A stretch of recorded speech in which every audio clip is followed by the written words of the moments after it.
You are listening to Society Bites Radio, social interaction for the mind and soul. Thanks for joining us. I'm your host, NAOMI SLATER, and you have tuned in to Divine Couples, adding intimacy, passion, and healing to your lives.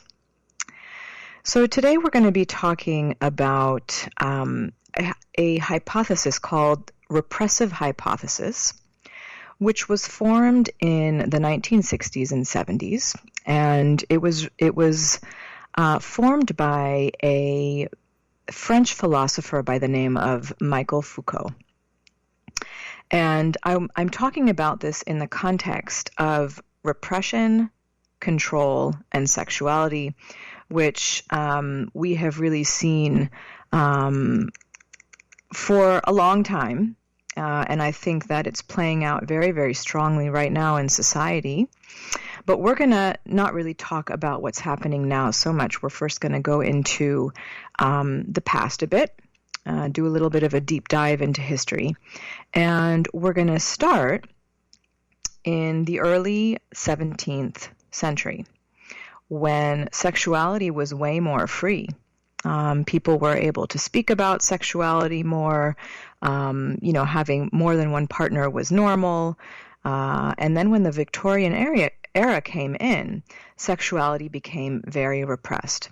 And the repressive hypothesis that Foucault wrote says that, starting in the Victorian era, sexuality was confined to the nuclear family. Sex was not to be talked about. And illegitimate forms of sexuality became used for profit. So he's talking about prostitution and pornography. And what I find that's so interesting about this theory is that he states that this era started around the same time as the emergence of capitalization, which I think is very interesting, because what was at the heart of capitalization? It was that production was the most important thing. So any kind of unproductivity was shunned upon. And people were really pushed into this kind of framework where all of their energy should be harnessed into their work. Madness used to be an integrated part of society, and once capitalization came along, mad people were seen as unproductive, and that essentially spawned the birth of the asylum and mental hospitals. So what used to be normal in society really became something that society shunned upon because they were just unproductive. They weren't able to fit into the system and be a productive part of that system. Adultery and homosexuality were also seen very negatively, and any form of sexuality that was not solely for procreation was viewed as a problem because it directly affected the efficiency of society. So anything that was sexually related, that was inessential, meaning not creating babies, should be suppressed in every way. That was pretty much what the Victorian era brought in. And if we're going to talk about the church also had a very important role in repressing sexuality, which of course started even before the emergence of capitalism, but they were pretty close together. And the church determined what was acceptable, what was considered sinful in regards to sexuality. And just as a side note, a lot of my clients really talk about how the church messed up their perceptions of healthy sexuality, made them feel guilty and ashamed of their sexuality. So there is a big issue still today with people really, really feeling ashamed of their sexuality, which of course creates repression and blockages, which is not healthy for individuals. And Foucault was interested in the question of why people became so passionate against sex. It's a very interesting question, I think, which we'll dive into in just a moment. But in the 16th century, the church invested the confessional booth. So people had to go in to confess all of their sins. And of course, a lot of those confessions had to do with sexuality. And Foucault viewed this as a way to control people's sexuality through discourse. So when you have people coming in and revealing, all of their so-called sins in relation to their sexuality, this was a way for the church to control people's sexuality.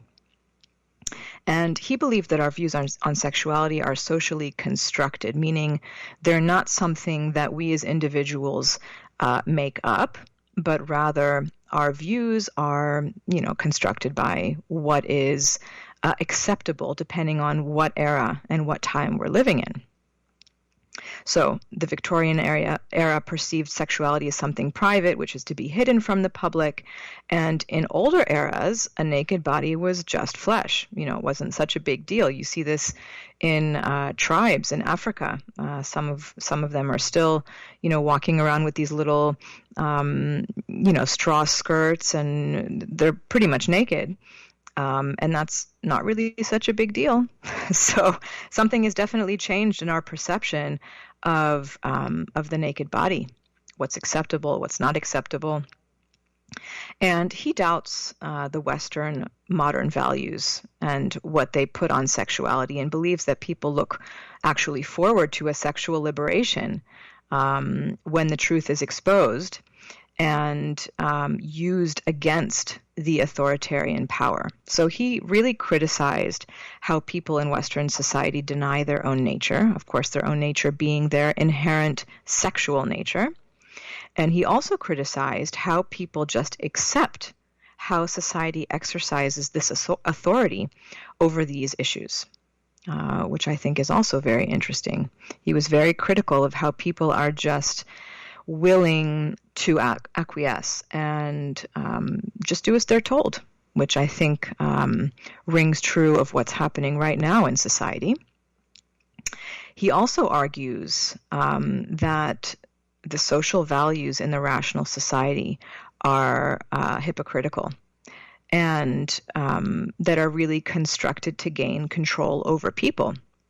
And they convince people that it's in their best interest to be controlled. Now, women's sexuality was also particularly demonized when women were seen as seductive and their sexuality was inherently considered sinful. I could talk about this for hours, but if you just, if you know a little bit about the witch trials in how women that were healers, women that were kind of dealing more with the occult, had maybe some powers. They were very strong, both sexually and energetically. These women were burnt at the stake. So women's sexuality was really seen as something negative. And even within the confines of marriage, women were restricted as to when and how they could have sex with their husbands. I don't know if you knew that. I didn't. They weren't allowed to have sex after birth. They weren't allowed to have sex during nursing. And they were only allowed to have sex in missionary style. I mean, come on. That is just, it's just unbelievable. Yeah, they could only have their husbands on top of them when having sex. Adultery was punishable by death, and of course, usually only women were persecuted for this crime. Surprise, surprise. Prostitution was also frowned upon by the church, but was considered a necessary evil and a public utility from preventing men from worse sins. So I think this kind of just gives us a general idea of what happens when you control people's sexual nature, and really how easy it is to control people's sexual nature. And we'll get into kind of what I think the consequences of that are in a minute. But at the end of the Victorian era, Freud actually came in, and he believed that sex is a strong human drive, which is active from earliest childhood and actually becomes repressed by an internal mechanism, which is a bit different than what Foucault actually argues. But during this period, once Freud started, putting out his philosophies, sex was really coming out of the closet more. During this era, people started taking off their clothes. They were, being far less reserved about their sexuality. And since the 1920s, there have been a number of sexual revolutions. So the Jazz Age was, one of the first, where in music, all of these references to sexuality and the openness surrounding sexuality was very prominent and quite revolutionary. And of course, the 60s counterculture, where, sex, drugs, and rock and roll, that was another big sexual revolution. And in the 70s, when pornography really came out, is really another sexual revolution. And I find this very interesting because I think that sexuality has really become a method through which people can be controlled. So a sexually repressed population is an easily controlled population. And that is because our life force energy is the strongest energy in the universe. It's essentially the energy of creation. And when you put a cap on people's energy, they stay small. They do as they're told. It's much easier to make them a functioning part of the system. And when people's sexual energy is flowing, they become independent thinkers, and their minds aren't so easily controlled.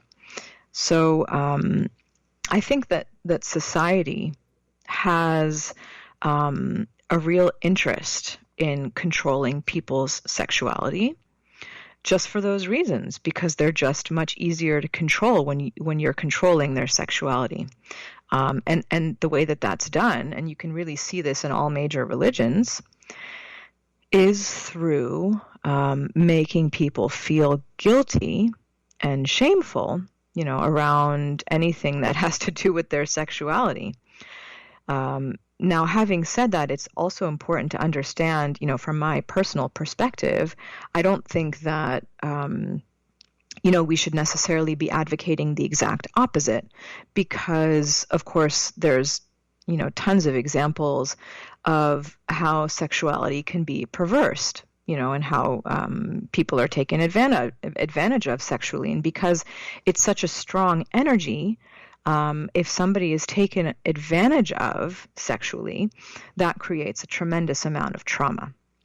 So I think we do need to work on making sexuality less taboo, but of course in the right way. And what does that mean for me? Of course, that means something for different people, but for me it means kind of opening the gates to allowing people to talk more freely about their sexuality and to create more space for sexual education in a really deeply connected way. So I'm not talking about pornography. In my mind, pornography really is doing a lot of damage to the psyche, especially to young, teenagers growing up that are watching pornography and thinking that that's how they're supposed to be making love, when really